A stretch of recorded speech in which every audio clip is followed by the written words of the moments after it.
Hello दोस्तों, स्वागत है आपका यूट्यूब चैनल जीके मेट में। ये हम लोग का पार्ट 11 है प्रीवियस ईयर के क्वेश्चन जो आपके रेलवे और एनटीपीसी में पूछे गए हैं। ठीक है, चलिए स्टार्ट करते हैं क्लास फर्स्ट क्वेश्चन के साथ। देखिए, बार बॉडी इज़ फाउंड इन, बार जो शरीर होता है वो पाया जाता है किस में, बताइए। स्पर्म, स्ट्रोल सेल, या फीमेल सोमैटिक सेल, या male somatic cell. Option A, B, C, D, बताइए किस में पाया जाता है बार बॉडी। और इसमें देखिएगा, मैं एक कमाल की बात बताऊंगा आप लोगों को, पहले इसका आंसर दीजिए। बार बॉडी किस में पाया जाता है? Sperm, stromal cell, female stomatic cell, या मेल स्टोमेटिक सेल। इसका आंसर क्या हो जाएगा? Female stomatic cell, option C, option C. ठीक है, और देखिए एक बात मैं इसमें बताता हूँ, ये जो बार बॉडी है, बार बॉडी को ही हम लोग बोलते हैं x chromosome, x chromosome, x chromosome को ही बार बॉडी बोलते हैं। आपको कन्फ्यूजन करने के लिए दे देगा बार बॉडी, बार बॉडी कुछ नहीं है, इसको क्या बोलते हैं? एक्स क्रोमोसोम के नाम से भी जाना जाता है। ठीक है, एक चीज़ और, आप लोग जानते हैं जो फीमेल में क्रोमोसोम होते हैं, फीमेल में वो क्या होते हैं? एक्स और एक्स। ठीक है, और मेल में एक्स और वाई। ठीक है, एक बात और इसमें देखिएगा, एक्स क्रोमोसोम को कभी कभार लिख देगा जेड, तो एक कंफ्यूज मत होइएगा, एक्स क्रोमोसोम को ही जेड क्रोमोसोम, दोनों एक ही है। ठीक है, एक्स क्रोमोसोम लिखा हुआ रहेगा या जेड क्रोमोसोम लिखा होगा, इसका मतलब क्या होता है? जेड क्रोमोसोम का ही मतलब होता है एक्स क्रोमोसोम, और एक्स क्रोमोसोम का मतलब होता है जेड क्रोमोसोम। और एक बात, जो कभी वाई क्रोमोसोम को क्या लिख देगा? W chromosome. ठीक है, आप लोग इसको ध्यान में रखिएगा। ठीक है, क्योंकि आधा से ज़्यादा बच्चे को पता नहीं है जेड क्रोमोसोम किसे कहते हैं और डब्ल्यू क्रोमोसोम किसे कहते हैं। अधिकतर से ज़्यादा सबने क्या पढ़ा है? एक्स और वाई क्रोमोसोम, और एक्स को ही जेड क्रोमोसोम बोलते हैं और वाई को डब्ल्यू क्रोमोसोम बोलते हैं, इसको याद रखिएगा। ठीक है, चलिए नेक्स्ट क्वेश्चन की ओर बढ़ते हैं। देखिए next question, the colour of star depend on their what? Temperature, distance, radius, या atmospheric pressure. Option A, B, C, D. सितारों के रंग निर्भर करती है तापमान, दूरी, त्रिज्या, या वायु दाब। किस पर? आंसर हो जाएगा temperature, option A, option A. ठीक है, ऑप्शन ए। और यदि आपको बोलेगा ये जो टेम्परेचर है, टेम्परेचर ऑफ स्टार, ये किस पर डिपेंड करती है, तो ये भी याद रखिएगा, temperature of the star depend upon mass of star and face. किस पे? मास पे डिपेंड करती है और फेस पे। ठीक है, फेस, PHASE। जो टेम्परेचर किस पे डिपेंड करते हैं? मास ऑफ स्टार और फेस ऑफ अ स्टार। ठीक है, phase.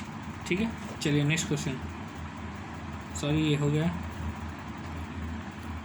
Which source has been particularly fruitful in finding novel anti tumour agent such as bryostatin and dolastatins. बताइए,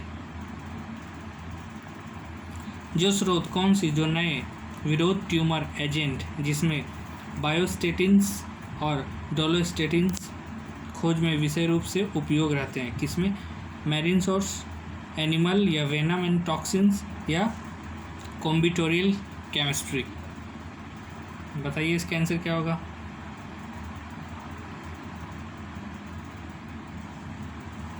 बायोस्टेटिन्स और डोलोस्टेटिन्स की बात हो रही है। ठीक है, तो इसका आंसर हो जाएगा मैरीन सोर्स, समुद्री स्रोत से पाए जाते हैं बायोस्टेटिन्स और डोलोस्टेटिन्स जो एंटी ट्यूमर एजेंट है।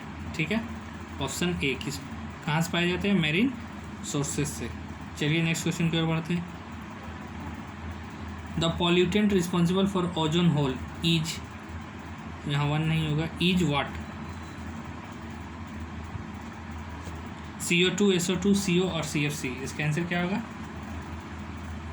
इसका आंसर हो जाएगा CFC। इसका आंसर हो जाएगा CFC, क्लोरोफ्लोरोकार्बन। CFC का फुल फॉर्म क्या है? क्लोरोफ्लोरोकार्बन। एक दो बात इससे जुड़े मैं बताता हूँ, देखिएगा ध्यान से। जो देखिए ध्यान से, जो CFC है ना, क्लोरोफ्लोरोकार्बन ये जो pollutant responsible for ozone hole है, ठीक है। तो ये किस प्रोटोकॉल के द्वारा पता लगाया गया था कि जो CFC है ये ओजोन होल को क्षति पहुंचा रही है? तो याद रखिए उस प्रोटोकॉल का नाम पूछता है बहुत बार, उसका नाम है मॉन्टेरल प्रोटोकॉल। मॉन्टेरल TREAL मॉन्टेरल प्रोटोकॉल, ठीक है। ये आप लोग याद रखिएगा, ठीक है। नाम पूछता है। और एक बात इसमें ध्यान दीजिएगा कि देखिए जो CFC को अब तो बहुत कम यूज होता है, तो इसके जगह क्या यूज होता है, रिप्लेस हुआ है, तो HFCS। CFC को कौन रिप्लेस किया है, HFCS, ठीक है, हाइड्रोफ्लोरोकार्बन, ठीक है, HFCS। CFCS को कौन रिप्लेस किया है, HFCS, ठीक है, क्योंकि FCFC की जगह पर क्या यूज होते हैं, HFCS हाइड्रोफ्लोरोकार्बन्स, ठीक है, वो ज़्यादा ओजोन को क्षति नहीं पहुंचाते। चलिए नेक्स्ट क्वेश्चन की ओर देखिए। Vermi compositing is done bye, कृमि खाद बनाई जाती है किससे, नाम से ही पता चल रहा है किससे होगा, वोम्स, कीड़े, ठीक है। फंगस हो नहीं सकता, बैक्टीरिया भी नहीं, एनिमल भी नहीं। कृमि खाद बनाई जाती है वोम्स, कीड़े से, ठीक है, जिसको इंग्लिश में हम लोग बोलते हैं वर्मी कंपोस्टिंग, ठीक है। Vermicomposting is done by what, worms, मतलब कीड़े। नेक्स्ट देखिए next question. If waste material contaminate the source of drinking water, which of the following disease will spread. अपशिष्ट पदार्थ यदि पानी के स्रोत को दूषित करते हैं तो निम्न में से कौन सा रोग फैलता है, स्कर्वी, टाइफाइड, मलेरिया, एनीमिया। ये बहुत बार क्वेश्चन पूछ चुका है SSC और रेलवे में। बताइए इसका आंसर क्या होगा।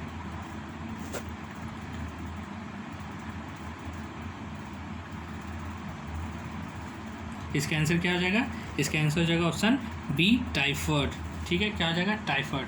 देखिए टाइफाइड इज काउज्ड बाय, किससे होता है, याद रखिएगा, सैल्मोनेला टाइफी। बहुत बार पूछता है, सैल्मोनेला टाइफी, ठीक है, इससे होता है टाइफाइड रोग, ठीक है, सैल्मोनेला टाइफी से, ठीक है। और एक इसमें क्वेश्चन पूछता है जो टाइफाइड जिसको रोग होता है उसमें कौन सा टेस्ट किया जाता है, तो याद रखिएगा Widal test, WIDAL। Widal test से हम लोग पता लगा सकते हैं किसको टाइफाइड हुआ है या नहीं, ठीक है। ये भी बहुत बार क्वेश्चन पूछता है, ये याद रखिएगा, ठीक है। ये सारे के सारे क्वेश्चन प्रीवियस ईयर के क्वेश्चन हैं जो कि रेलवे और NTPC में आ चुके हैं, ठीक है। चलिए नेक्स्ट क्वेश्चन की ओर देखिए। Next question, India export power to, यहाँ पावर मतलब क्या है, इलेक्ट्रिसिटी, ठीक है, मतलब विद्युत, ठीक है। इंडिया एक्सपोर्ट पावर मतलब, यहाँ पावर मतलब क्या है, इलेक्ट्रिसिटी। बताइए भारत बिजली का निर्यात करता है, किसे निर्यात करता है बिजली, बांग्लादेश, म्यांमार, पाकिस्तान या भूटान। बताइए क्या होगा इसका आंसर।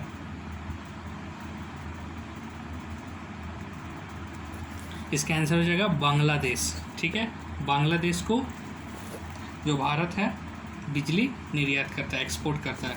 कितना मेगावाट करता है ये भी थोड़ा ध्यान में रखिएगा, 500 मेगावाट। कितना मेगावाट, 500 मेगावाट, ठीक है, 500 मेगावाट। कब से स्टार्ट किया था, तो याद रखिएगा 2013 से।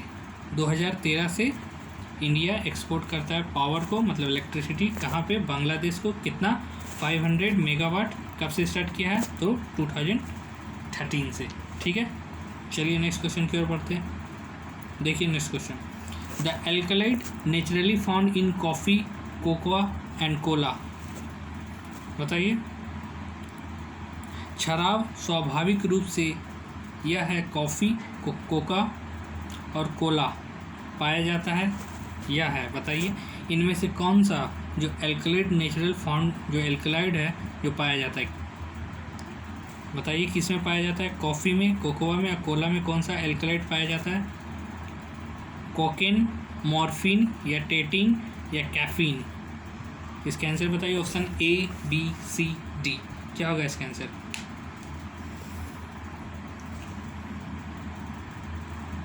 इसका आंसर हो जाएगा कैफीन, याद रखिएगा ऑप्शन डी। कैफीन का फॉर्मूला भी देख लीजिएगा, ठीक है। कैफीन का फॉर्मूला क्या होता है, क्योंकि पूछ सकता है, ठीक है।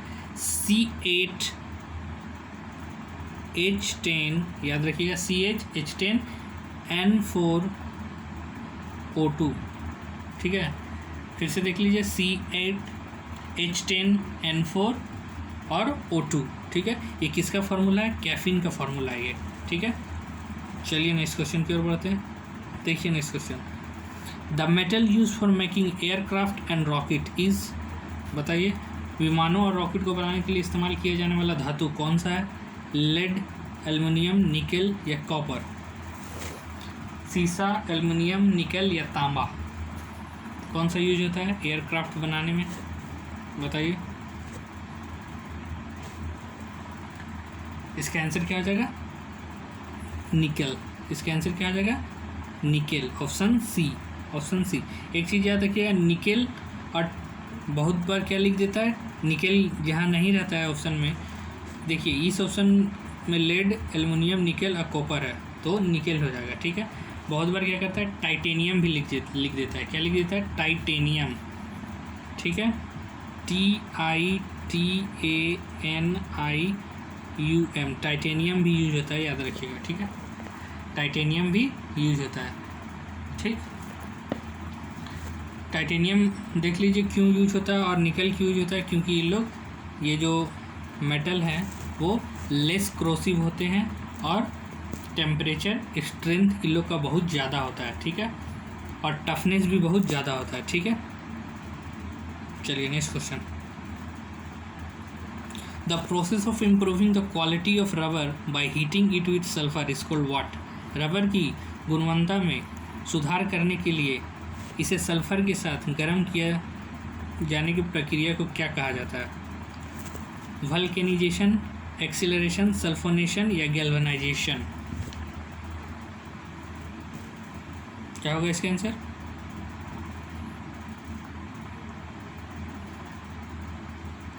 इसका आंसर हो जाएगा option A, option A, option A हो जाएगा, ठीक है, ऑप्शन ए।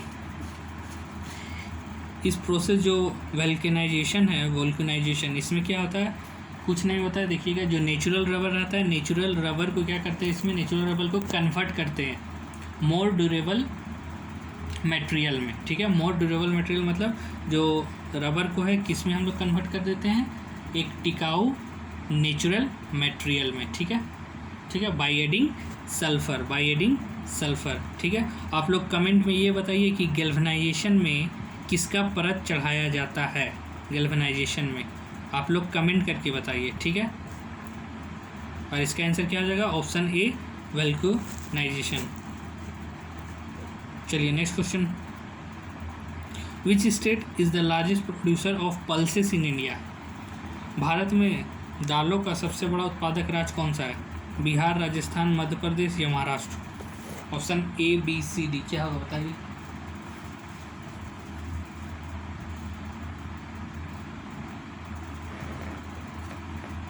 इसका आंसर हो जाएगा MP, Madhya Pradesh, option C, option C. चलिए नेक्स्ट क्वेश्चन की ओर बढ़ते हैं। देखिए, in India women had never been a chief minister in which of the following state. भारत में महिला मुख्यमंत्री किस राज्य में कभी भी नहीं बनी, तमिलनाडु, राजस्थान, यूपी या महाराष्ट्र। बताइए इसके क्या होगा आंसर, किस राज्य में जो प्राइम मतलब सीएम है, चीफ मिनिस्टर, कोई भी महिला नहीं बनी है, बताइए इसका आंसर क्या होगा। ए बी सी डी में बताइए क्या होगा इसका आंसर। इसका आंसर हो जाएगा Maharashtra, option D, option D. आप लोग जानते हैं, देखिए ध्यान से, बिहार में आप लोग जानते, बिहार कहाँ गया, हाँ, यूपी में कौन है, तमिलनाडु में कौन है, राजस्थान में कौन है, महाराष्ट्र में कौन है, बताइए।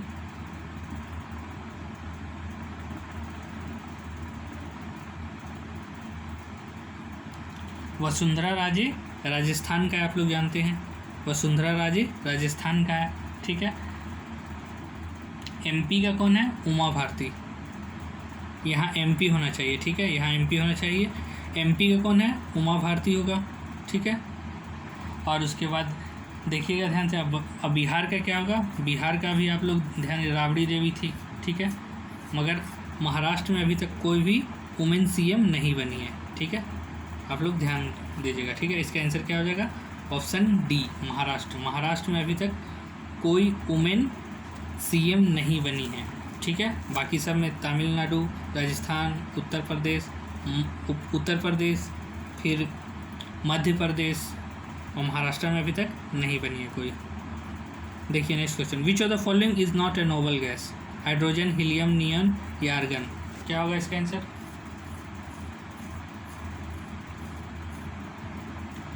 इसका आंसर क्या हो जाएगा, हाइड्रोजन, ऑप्शन ए। और आप लोग जानते हैं जो हीलियम, नियन, आर्गन है, ये सब क्या है, नोबल गैस है, ये सब क्या है, नोबल गैस है, ठीक है। कभी कभी पूछता है टोटल कितनी नोबल गैस है, नोबल गैस की संख्या कितनी है, 6 है। कितनी है, 6 है। कौन सी देखिएगा, हीलियम है, नियन है, ठीक है, हीलियम, नियन, आर्गन, ठीक है।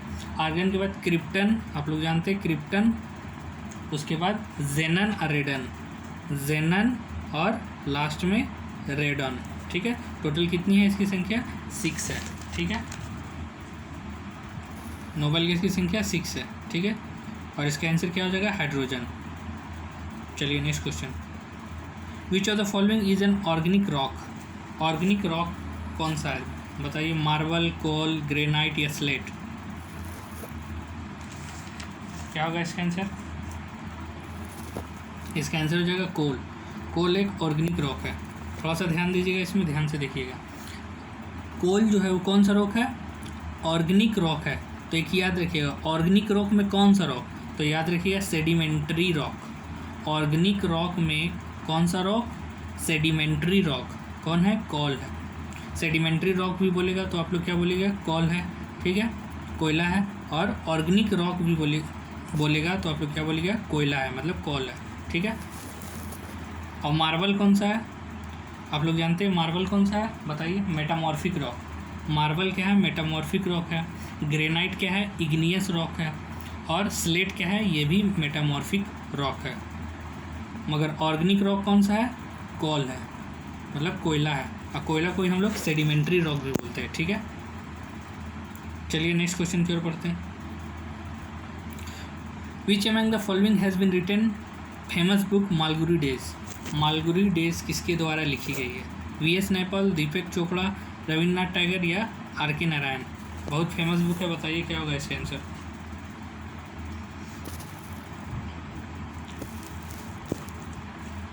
इसका आंसर क्या हो जाएगा, ऑप्शन डी आर.के. नारायण। याद रखिएगा, आर.के. नारायण कब लिखे थे, 1943 में, 1943 में।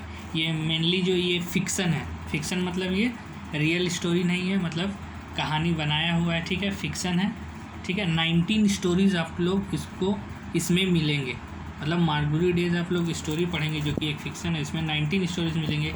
ये मेनली किस पर आधारित है, याद रखिएगा, साउथ इंडिया के बारे में इनमें बताया गया है। साउथ इंडिया के बारे में इनमें बताया गया है, जो कि एक फिक्सन है, रियल स्टोरी नहीं है ये, ठीक है। इसके द्वारा लिखी गई है मालगुडी डेज, आर.के. नारायण इन 1943, ठीक है।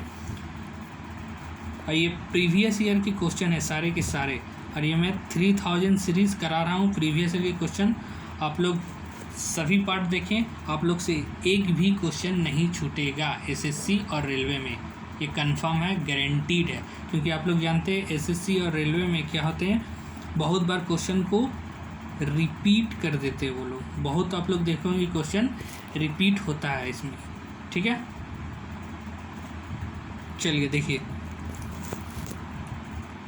British crown assume sovereignty over India from east India company in the year what. British crown ने किस वर्ष में ईस्ट इंडिया कंपनी में भारत पर संप्रभुता ग्रहण की, मतलब टोटल जो ब्रिटिश के हाथ में कंट्रोल आ गया था कब, बताइए। 1857, 1858, 1859 या 1860। क्या होगा इसका आंसर,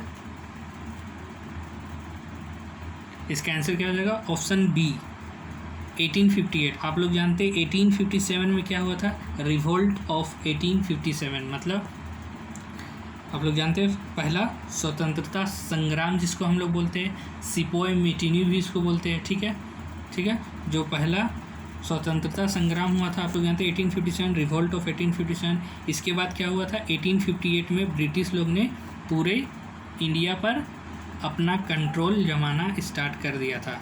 तो इसका आंसर क्या हो जाएगा, ऑप्शन बी 1858 में, ठीक है। चलिए नेक्स्ट क्वेश्चन। और 1857 में यही बताइए जो वाइसरो था, ठीक है, वाइसरो वो कौन था, 1858 में बताइएगा, 1858 में कि जो वाइसरो था वो कौन था, ठीक है, कमेंट में बताइएगा। चलिए next question. Which when bring clean blood from the lungs into heart, बताइए कौन सा नस दिल में फेफड़ा से स्वच्छ रक्त लाता है, renal vein, pulmonary when, vena cava या हैप्टिक वेन, बताइए गुर्दे की नस, फेफड़े की नस या वीना कावा या यकृत नस, क्या होगा इसका आंसर बताइए।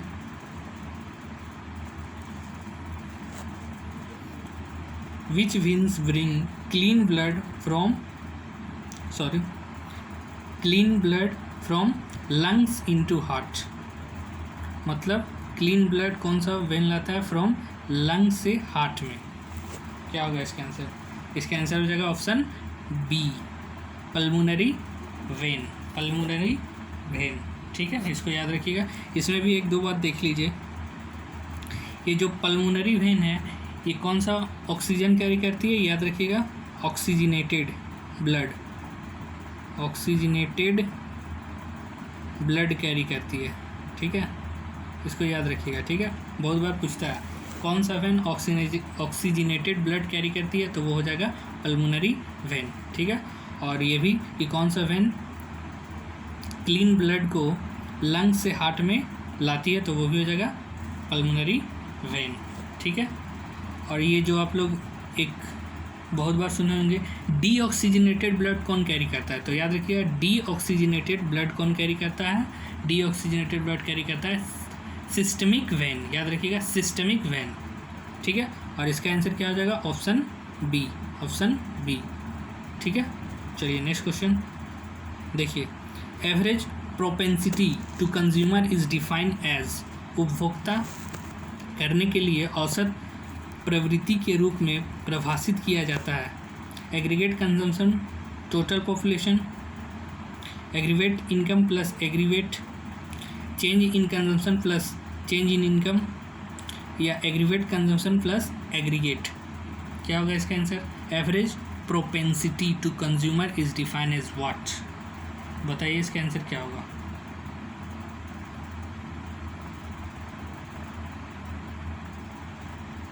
इसका आंसर क्या हो जाएगा, ऑप्शन